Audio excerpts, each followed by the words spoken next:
স্বামী স্ত্রীর সম্পর্ক ঠিক তখনই পরিপূর্ণ হয় যখন একজন আরেকজনের খারাপ সময়ে কিংবা হতাশায় ছায়ার মতো লেগে থাকে, সঙ্গীকে মানসিক সাপোর্ট দেয়, সঙ্গীর প্রতি নমনীয় থাকে।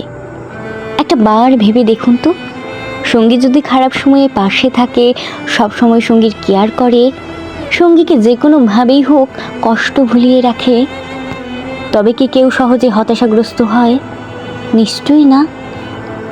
মানুষের সবচেয়ে কাছের বন্ধুটি হচ্ছে তার জীবন সঙ্গী, আর সেই কাছের মানুষটাই যদি কষ্ট বুঝতে না পারে, তবে আর আশা রাখার জায়গা কই?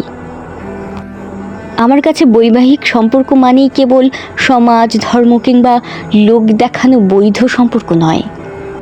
আমার কাছে বৈবাহিক সম্পর্ক মানেই পরস্পরের মিল বন্ধন, যে সম্পর্কে বৈধভাবে মানসিক এবং শারীরিক শান্তি পাওয়া যায়।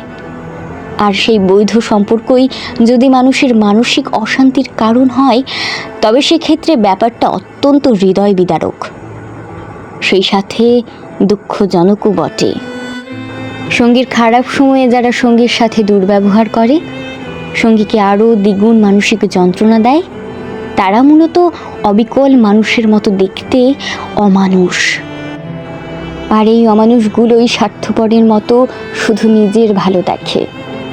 শত অভাব অনটনের মধ্যেও সংসার করা যায় যদি সেখানে শান্তি থাকে, তবে মানসিক অশান্তি নিয়ে একটা দিন পার করা যায় না সম্পর্কে। আর এই বোধশক্তি পৃথিবীর সব মানুষের থাকে না। এমন মানুষরূপী কিছু অমানুষগুলোর সাথে সংসার মানেই কেবল নিজের ভালো থাকা।